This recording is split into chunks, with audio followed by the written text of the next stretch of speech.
Hello students, welcome again. बच्चों, आज हम डिस्कस करेंगे क्लास 10 से जो प्रीवियस ईयर मैंने वीडियो अपलोड की थी क्वेश्चन पेपर की, उन क्वेश्चंस को मैं सॉल्व करके आपको दिखा रही हूँ। ठीक है, तो चलिए स्टार्ट करते हैं। इंपॉर्टेंट क्वेश्चंस हैं ये बच्चों। इस तरीके से आपके एमसीक्यूज और शॉर्ट क्वेश्चंस बनते हैं। ठीक है, तो पहला क्वेश्चन देखिए स्क्रीन पर।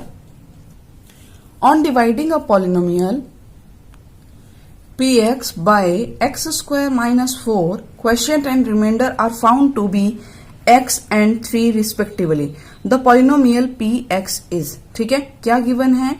डिवाइडिंग अ पॉलिनोमियल px, मतलब कोई पॉलिनोमियल है। ठीक है, क्वेश्चन 1 कर रहे हैं आज का। कोई पॉलिनोमियल है जिसको क्या नाम दे रखा है? px। ठीक है, px is any polynomial divided by, किससे डिवाइड किया गया? मान लीजिए उसका नाम आपने रख लिया gx। ठीक है, एक नंबर का क्वेश्चन है, आपको आंसर इसके जल्दी से जल्दी फाइंड आउट करना है। ओके, तो देखिए gx की वैल्यू मान लीजिए दे रखी है x square minus 4। Now question and remainder are found to be x and 3। अब जो आपका क्वेश्चन है यानी कि qx कह लीजिए, वो कितना आया? x, और जो रिमाइंडर है बच्चों वो कितना आ रहा है? 3। ठीक है, तो आपको बताना है कि px की वैल्यू क्या होगी। px हमें फाइंड आउट करना है। तो देखो कैसे सॉल्यूशन हम लोग इसका स्टार्ट कर रहे हैं यहां से। तो ये मैंने गिवन लिख लिया जो हमें दे रखा है। तो यहाँ पे देखो आप डिवीजन एल्गोरिथम के हिसाब से, डिवीजन एल्गोरिथम क्या कहता है? Dividend is equal to divisor multiply question plus remainder कहता है। तो देखो डिविडेंड क्या हो गया? जिसको हम डिवाइड कर रहे हैं वो था हमारे पास px। डिवाइजर क्या है? किससे डिवाइड किया? x स्क्वायर माइनस 4 से। क्वेश्चन क्या आया? x, और रिमाइंडर क्या था? 3। इसको सॉल्व कर लो, क्या बन जाएगा? x की पावर 3 माइनस 4x प्लस 3। यही हमारा क्या हो गया? px। तो कौन सा ऑप्शन राइट हो जाएगा? ठीक है, तो कौन सा ऑप्शन हमें यहाँ पे इस क्वेश्चन में हमारा राइट हो गया? ऑप्शन डी हमारा ऑप्शन यहाँ पे राइट है। ठीक है, अब देखिए क्वेश्चन नंबर 2। सेकेंड क्वेश्चन क्या था? सेकेंड क्वेश्चन में क्या बोला है बच्चों? देखिए सेकेंड क्वेश्चन में जो है हमारे सामने क्या है? फिगर दे रखा है। ठीक है, फिगर में क्या लिखा है? In figure 1 ABC is an isosceles triangle. कैसा ट्रायंगल है? आइसोसिलेस ट्रायंगल है। Right angled at C, therefore options A B C D में से बताइए कौन सा ऑप्शन इसमें राइट होगा। तो बच्चों क्या फिगर हमारे सामने गिवन है? देखिए इस तरीके से एक राइट एंगल ट्रायंगल बना हुआ है। ठीक है, किस पे? C पॉइंट पे, और आइसोसिलेस ट्रायंगल है यानी कि दो साइड इक्वल दे रखी हैं। ठीक है, ये A B और ये पॉइंट C। तो आपको बताना है चार ऑप्शंस में से कौन सा ऑप्शन राइट है। तो देखो सॉल्व करना शुरू करो। यहाँ पे कौन सी थ्योरम लग रही है? Pythagoras theorem. पाइथागोरस थ्योरम क्या कहती है? AB square is equal to AC square plus BC square. ठीक है, इन दोनों साइड्स के स्क्वायर का सम के इक्वल होगा AB square. But we know that AC is equal to BC। हमें मालूम है AC किसके बराबर है? BC के। ठीक है, तो हम इसको क्या लिख सकते हैं? BC को भी हम क्या लिख सकते हैं? AC लिख सकते हैं। AC square plus AC square जो कि बन जाएगा 2 टाइम्स AC स्क्वायर। तो देखो फर्स्ट ऑप्शन ही बच्चों AB square is equal to 2 times AC square. First option ही आपका ये जो है ये हमारे सामने है। देखो और कोई भी ऑप्शन इसमें मैच नहीं हो रहे हैं। ठीक है, तो ये ऑप्शन जो है फर्स्ट ऑप्शन हमारा राइट हो जाएगा। ओके, नेक्स्ट क्वेश्चन देखिए। देखो बच्चों नेक्स्ट क्वेश्चन क्या दे रखा था? ठीक है, क्या आपके एग्जाम में पूछा गया था? The point on x axis which is equidistant from -4,0 and 10,0 is. वो पॉइंट जो कहां से दूर है? -4,0 एंड 10,0 से x एक्सिस पर पॉइंट बताओ जिसका डिस्टेंस क्या हो? इक्वल हो। ठीक है, तो देखो क्या कहना चाह रहा है। मान लीजिए बच्चों ये आपकी x एक्सिस है। ठीक है, ये आपका x एक्सिस हमारे सामने दे रखा है। ठीक है, जैसे ये y एक्सिस होता है यहाँ पर, है ना, ये हमारे पास x एक्सिस है। x एक्सिस के ऊपर यहाँ कोई पॉइंट है, कहीं पे भी हो सकता है। तो x पर जब पॉइंट होगा तो वो बताओ किस तरह का कोऑर्डिनेट होगा? x एक्सिस पर कोई भी पॉइंट है तो x की तो कुछ ना कुछ वैल्यू होगी। मान लीजिए x, ठीक है, या मैं इसको a कह लूं, है ना, और जो y होगा वो हमेशा क्या होगा? 0 होगा। होगा या नहीं होगा? ठीक है, तो हमारे पास क्या पॉइंट यहाँ पे बन जाएगा? देखो a,0। ठीक है, आ गया, यानी कि x एक्सिस पर कोई भी पॉइंट है तो वो क्या होगा? a,0 की फॉर्म में होगा। ठीक है, या आप a ना लिखें कोई बच्चे तो क्या लिख सकते हैं? यहाँ पे x भी लिख सकते हैं भाई। यहां पर जो पॉइंट होगा वो क्या होगा, x, 0 होगा। ठीक है बच्चों, तो अब इसको सॉल्यूशन हम लोग स्टार्ट करते हैं। अब आगे देखिए क्वेश्चन में क्या कह रखा था, 1 मार्क के लिए क्वेश्चन है ये आपका। क्या है, is equi distant from -4, 0 and 10, 0। -4, 0 और 10, 0 कोई दो पॉइंट हैं। ठीक है, आप फिलहाल ये भूल जाइए कि यहां पर ये कहां होंगे, कहां नहीं होंगे। ठीक है, मैं ऐसे लेके चल रही हूँ, एक्स एक्सिस पर कहीं पे कोई पॉइंट था हमारे पास और उसकी दूरी जो है इन दो पॉइंट से क्या है, इक्वल है। ठीक है, इन दो पॉइंट से दोनों डिस्टेंस क्या है, आपस में इक्वल है। तो बच्चों डिस्टेंस फॉर्मूला यहाँ पे लगा के इन दोनों को इक्वेट करना है। तो देखो ये डिस्टेंस और ये डिस्टेंस दोनों क्या है, इक्वल है। तो भाई मान लो इस पॉइंट का नाम ए, इसका बी और इसका सी। इसका मतलब अकॉर्डिंग टू क्वेश्चन क्या स्टेटमेंट बन जाएगी, ए बी इक्वल होना चाहिए किसके, बी सी के इक्वल होना चाहिए। ठीक है बच्चों, A B distance B C के इक्वल होना चाहिए। क्यों, क्योंकि ये पॉइंट जो है इन दोनों से इक्वल डिस्टेंस पे है, यानी कि इनका डिस्टेंस इक्वल है। अब लगा दो यहाँ पे डिस्टेंस फॉर्मूला। तो ए बी पे डिस्टेंस फॉर्मूला आपने लगाया तो क्या होता है, देखो x2 माइनस x1। तो इसमें से इसको माइनस करेंगे, x में से x को, तो x माइनस, यहाँ पे माइनस का 4 था, क्या बन जाएगा, -4 का होल स्क्वायर। और बताइए प्लस y माइनस y का होल स्क्वायर, दोनों 0 हैं तो यहाँ पे कुछ y है ही नहीं, लिखना जरूरी नहीं है। इज इक्वल टू BC देखो BC x माइनस 10, फिर से रूट लगाया, x माइनस 10 का होल स्क्वायर, y में से y माइनस किया तो 0 माइनस 0 का होल स्क्वायर। ठीक है, यहां से देखो स्क्वायरिंग अगर बोथ साइड कर रहे हैं आप, सिंपल कह रहे हैं, रूट से रूट ये हमारे कैंसिल आउट हो जाएंगे बच्चों। तो क्या आ जाएगा, x plus A square plus B square, minus minus क्या बन जाएगा, प्लस, तो प्लस 2ab। ठीक है, इज इक्वल टू, यहां पर भी लगा दो फॉर्मूला, क्या हो जाएगा, a का स्क्वायर प्लस 10 का स्क्वायर माइनस 2ab। ओके, तो करिए भैया आगे अब इसको सॉल्व। देखो एक्स स्क्वायर से एक्स स्क्वायर बच्चों कैंसिल आउट हो जाएगा। यहाँ 4 का स्क्वायर, देखो ये माइनस माइनस प्लस बन जाएगा, मैंने यहाँ माइनस का 4 स्क्वायर लिख रखा है, तो ये अल्टीमेटली 16 बन जाएगा।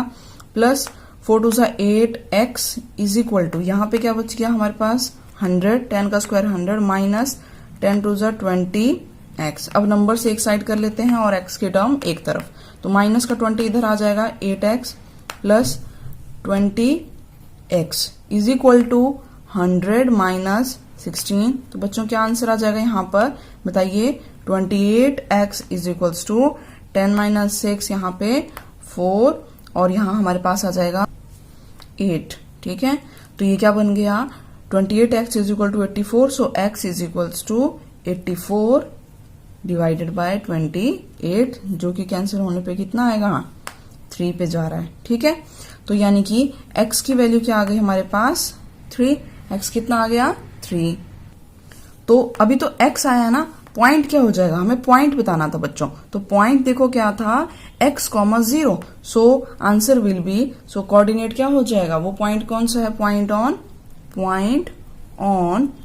x axis, point on x axis क्या पॉइंट है, मैं यहां लिख रही हूं इसका आंसर, x एक्सिस इज क्या हो जाएगा आपका पॉइंट 3,0। ये हमारा क्या हो जाएगा आंसर।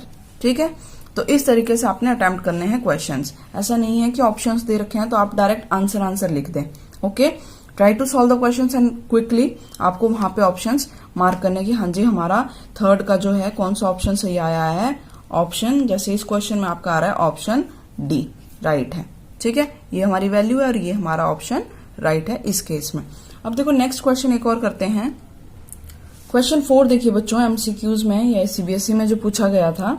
ठीक है, ये जो क्वेश्चंस हम कर रहे हैं डिस्कस, ये स्टेट बोर्ड्स के लिए भी इम्पोर्टेंट है, क्योंकि दूसरे बोर्ड के स्टेट के जो एग्जाम होते हैं उनमें भी एमसीक्यू क्वेश्चंस बच्चों आते हैं आपके। ठीक है, तो वहां पर भी आपको ये इक्वली हेल्पफुल है, तो वहां पर भी आपको हेल्प करेंगे। आप ये क्वेश्चंस प्रैक्टिस जरूर करें, क्योंकि एनसीईआरटी में देखो आपको ऑब्जेक्टिव क्वेश्चंस नहीं दे रखे होते हैं, वहां पर क्या है आपको सिर्फ कंसेप्ट समझते हैं आप लोग। ठीक है बच्चे, क्वेश्चन करते हैं, कॉन्सेप्ट समझते हैं, पर पेपर में जो है एमसीक्यू फॉर्मेट में भी क्वेश्चन आते हैं। इसका मतलब क्वेश्चन वही है, बस आपके सामने ऑप्शंस हैं, तो आपको सॉल्व करके आंसर निकालने हैं, ठीक है। शॉर्ट क्वेश्चन रहते हैं, ज्यादा टाइम नहीं लेते। देखो क्वेश्चन देखो क्या है, fourth, the value of k for which the quadratic equation क्या दे रखी है, 2x² plus kx plus 2 is equal to 0। ये क्वाड्रेटिक इक्वेशन है, हैज इक्वल रूट्स इज। तो बताओ k की वैल्यू क्या होगी। 4 ऑप्शंस हैं, ऑप्शंस देखो क्या क्या दे रखे हैं ना, 4 प्लस माइनस 4 माइनस का 4 या 0, A B C और ये D, ये ऑप्शंस 4 हमारे सामने हैं। तो आपको बतानी है k की वैल्यू क्या होगी अगर इसके इक्वल रूट्स हैं। तो बच्चों जब भी इक्वल रूट होते हैं हमें मालूम है फॉर्मूला क्या लगता है, इक्वल रूट्स के लिए। ये मैं आपको समझाने के लिए लिख रही हूँ, यहाँ पे आपने एग्जाम में और शॉर्ट इसको कर सकते हैं क्योंकि 1 मार्क्स का क्वेश्चन है, ठीक है। इक्वल रूट्स के केस में क्या होता है, b² minus 4ac is equal to 0। यहाँ पर b क्या है हमारा, b है k, ठीक है। b क्या दिया हुआ है, k है। जो x का कोफिशिएंट होता है वो b होता है, ठीक। और यहाँ पर देखो b तो हमारा k हो गया, तो a क्या हो जाएगा, a देखिए बच्चों यहाँ पे क्या है, a की वैल्यू हो जाएगी 2, ठीक है। और c क्या है, ये वैल्यू क्या होती है, c की होती है, ठीक है। c is equal to 2। अच्छा, जिस बच्चे को नहीं मालूम है ये ABC कैसे आ रहा है, तो बच्चों यहाँ समझने के लिए देखो, ठीक है। ये मैं आपको यहाँ पे बीच में समझा रही हूँ नोट करके। देखो क्वाड्रेटिक इक्वेशन की जनरल फॉर्म क्या होती है, standard form ax² plus bx plus c is equal to 0, ये होती है क्वाड्रेटिक इक्वेशन, ठीक है। तो यहाँ पे देखो जो x² के साथ होता है ना वो a होता है, x के साथ वाले को b कहते हैं और ये कांस्टेंट जो होता है इसको c कहते हैं, ठीक है। तो ये हमेशा आपने ध्यान रखना है, कोई भी क्वाड्रेटिक इक्वेशन है वो इसी फॉर्म में होगी, ठीक है। यहां से x हो सकता है, x ना हो, 0 हो, कुछ भी है, तो इस फॉर्म में अगर इक्वेशन है तो वो क्वाड्रेटिक इक्वेशन है, हाईएस्ट पावर 2 होती है, ठीक है। तो ये हो गया यहाँ पे। अब देखो b की वैल्यू k, a की वैल्यू 2, c की वैल्यू 2, b² माइनस 4ac 0 के इक्वल होता है। तो यहाँ पुट करेंगे इन वैल्यूज को, तो क्या हो जाएगा, देखो k² माइनस 4, a की वैल्यू क्या थी 2, यहाँ पे 2 रख दिया, c की वैल्यू क्या है 2, यहाँ 2 पुट कर दी, is equal to 0। So k² minus 4 2 जा 8 और 8 2 जा 16 is equal to 0। k² is equal to कितना आ जाएगा बच्चे, 16, और k की वैल्यू कितनी आ जाएगी, स्क्वायर रूट ऑफ 16 जो कि होता है प्लस माइनस 4, ठीक है। तो यानी कि k की वैल्यू क्या आ रही है, प्लस माइनस 4। चेक करो ऑप्शंस, तो देखो फर्स्ट में नहीं है, सेकंड थर्ड में नहीं, फोर्थ में नहीं, सेकंड ऑप्शन हमारा राइट हो जाएगा, ठीक है, प्लस माइनस 4। ओके, तो इस तरीके से आपने अटेम्प्ट करने हैं क्वेश्चंस। नेक्स्ट क्वेश्चन देखो, तो क्वेश्चन 5 देखिए बच्चों आपकी स्क्रीन पर क्या दे रखा है, which of the following is not an AP, इनमें से कौन एक जो है वो एपी नहीं है, ठीक है। कौन सी जो है वो एपी नहीं है। 4 ऑप्शन है आपके सामने, ठीक है, ए बी सी और डी, 4 यहां पर एपी आपके सामने दी हुई हैं, ठीक है। तो कोई भी जो आपके पास सीक्वेंस दे रखे, ठीक है, नंबर्स दिए होते हैं, वो एपी कब बनाते हैं बच्चों, अगर उनमें क्या हो, डिफरेंस सेम हो, ठीक है। एग्जांपल देखो, जैसे कि मान लीजिए 2, मैं यहां पे लिखूं 5, ठीक है, फिर यहां पे लिख दूं 8, ठीक है। तो अगर उसके बाद देखिए 11, इस तरह से कंटिन्यू, ठीक है। तो 5 माइनस 2 और 8 माइनस 5, ये इसको A1 कहते हैं, इसको A2, इसको A3 और ये हो जाएगा A4। तो देखो A2 माइनस A1 कितना है भाई, 5 में से 2 गया बच्चों, कितना आता है 3, ठीक है। उसी तरीके से देखो A3 माइनस A2 भी क्या होता है, A3 माइनस A2 क्या क्या हो जाएगा, 8 माइनस 5 इज इक्वल टू 3, है कि नहीं है। अगर आप A4 भी चेक करें तो A4 माइनस A3 कितना होता है, 11 माइनस 8 जो कि है 3। इसका मतलब ये नंबर जो है सभी के लिए क्या आना चाहिए, सेम आना चाहिए। इसको क्या कहते हैं, कॉमन डिफरेंस। क्या कहा जाता है इसको, कॉमन डिफरेंस। जिन बच्चों के कॉन्सेप्ट क्लियर नहीं है वो साथ साथ में समझते जाएं, ठीक है। कॉमन डिफरेंस जिसको लिखते हैं बेटा डी से, किससे लिखा जाता है, डी से। तो देखो यहां पर कॉमन डिफरेंस सेम हो जाए तो वो क्या होती है, एपी बन जाती है, ठीक है। तो देखिए अब 4 ऑप्शंस जो हैं इनमें आपने चेक करना है कि कौन सी एपी है और कौन सी नहीं है। तो यानी कि आप क्या करेंगे, A2 minus A1 A2 minus A1 equal होना चाहिए A3 माइनस A2 के। ओके, जो कॉमन डिफरेंस है वो सेम होना चाहिए दो लगातार वाले नंबर में। ओके, तो कर दो इसको सॉल्व, चेक करो। ये क्वेश्चन आप मेरे को कमेंट में बताएंगे बच्चे कौन सा इसमें राइट था। ठीक है, मैं जैसे फर्स्ट चेक करती हूँ तो क्या कह रहा है, कौन सा AP नहीं है। फर्स्ट ऑप्शन देखो, जैसे ए ऑप्शन आपके सामने क्या दे रखा है, -1.2, 0.8, 2.8। ठीक है, इस तरीके से तो करो, इनको माइनस करो। 0.8 माइनस 1.2। ठीक है, तो माइनस करेंगे क्या हो जाएगा यहाँ पे, ये पहले से नंबर माइनस का था ना, माइनस माइनस माइनस क्या हो गया प्लस, तो ये कितना बन जाएगा यहाँ पे। ठीक है, ऐसे लिख लो, कितना आ जाएगा, ये माइनस माइनस हो गया प्लस, तो ये हो गया 2.0। अब दूसरा चेक करो इन दोनों का डिफरेंस, 2.8 माइनस 0.8 कितना आया बच्चे, देखो 2.0 आ गया। कितना आ रहा है, 2.0 2.0। इसका क्या मतलब हुआ, ये दोनों इक्वल हैं, तो ये तो AP है, दिस इज एन AP, ये एक AP है। तो आपको बताना है B, C और D में से कौन सी जो है वो AP नहीं है। ठीक है, तो ये आप लोग सॉल्व करके कमेंट में मुझे बताएंगे, कमेंट करेंगे कि कौन सा इसमें ऑप्शन राइट था। ठीक है बच्चों, तो नेक्स्ट क्वेश्चन हम इस पेपर के सॉल्व करेंगे नेक्स्ट वीडियो में। साथ ही साथ चैप्टर वाइज भी हम लोग इस तरीके से इंपॉर्टेंट क्वेश्चन आपके एग्जाम्स तक टारगेट रहेगा, सारे चैप्टर्स कवर करते हुए चलें और आपका जो एक अच्छी तैयारी हो जाए ऑब्जेक्टिव क्वेश्चंस की भी और सब्जेक्टिव क्वेश्चंस की भी। ठीक है, 1 मार्क्स वाले भी, 2 के भी, 3 और 4 सभी मार्क्स के क्वेश्चन जो है आप कवर कर लें।